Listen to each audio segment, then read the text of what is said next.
کیا آپ جانتے ہیں کہ سمندر کے ایک قطرے میں پوری دنیا کے جنگلوں سے بھی زیادہ اسپیشیز پائی جا سکتی ہیں؟ ریت کا ایک ذرہ جو آپ بیچ پر دیکھ رہے ہیں اپنے اندر دنیا کی تاریخ کے کئی راز چھپائے ہوئے ہیں۔ اڑان ٹی وی کی ویڈیو میں ایک بار پھر سے خوش آمدید۔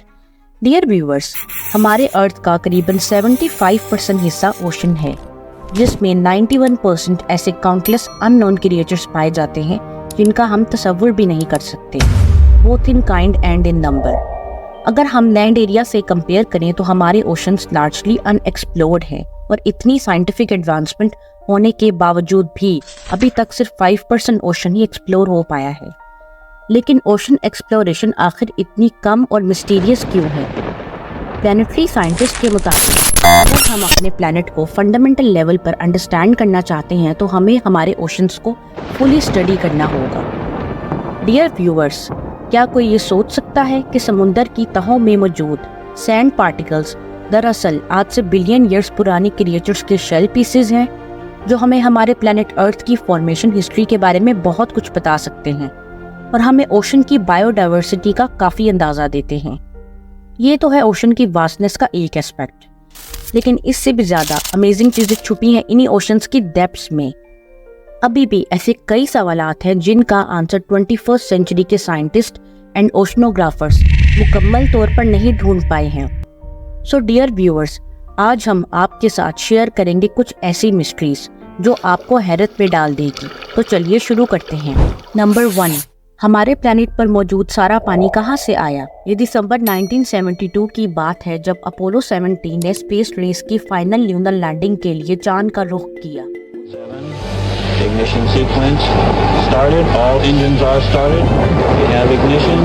2, 1, 0. We have a liftoff. We have a liftoff, and it's lighting up the area. It's just like daylight here at Kennedy Space Center as the Saturn V is moving off the pad. اس time spacecraft میں موجود کچھ astronauts نے اپنے کیمرے کی position ارتھ کی طرف کر دی اور ایک تصویر کھینچی۔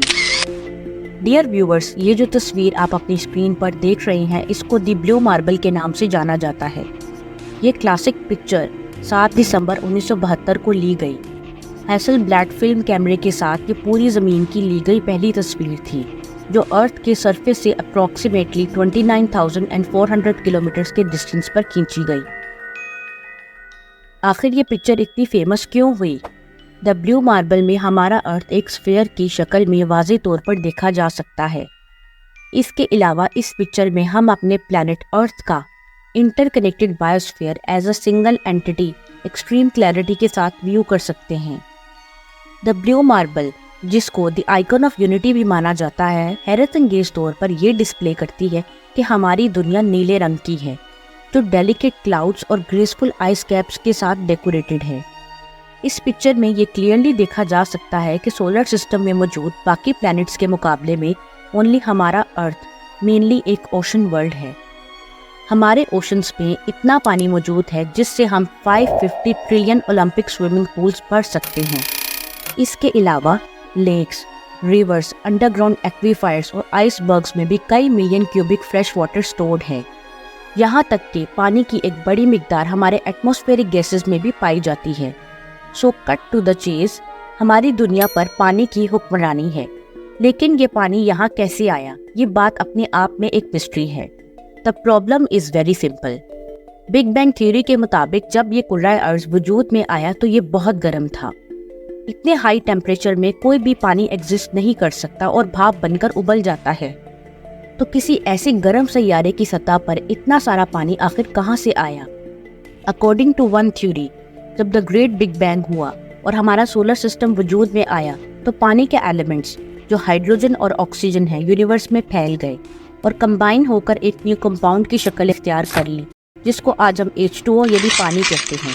یہ واٹر مالیکیولز ان گرد آلود بادلوں میں بھی موجود تھے جس کی وجہ سے ہمارا پلانٹ ارتھ بنا، اور یہ واٹر کمپاؤنڈز ریلنٹلیسلی ہمارے پلانٹ کے ساتھ کولائڈ کرتے رہے۔ اس کے علاوہ سائنٹسٹ کو طویل عرصے سے یہ بھی شبہ ہے کہ پانی کا زیادہ تر حصہ آئس بیئرنگ کومیٹ سے آیا ہے، اور اس سے بھی زیادہ امکان ایسٹرائڈز کا ہے جن کی لاکھوں سال زمین پر بمباری ہوئی۔ تاہم ایک ریسنٹ تھیوری ان تمام تھیوریز کو چیلنج کرتی ہے۔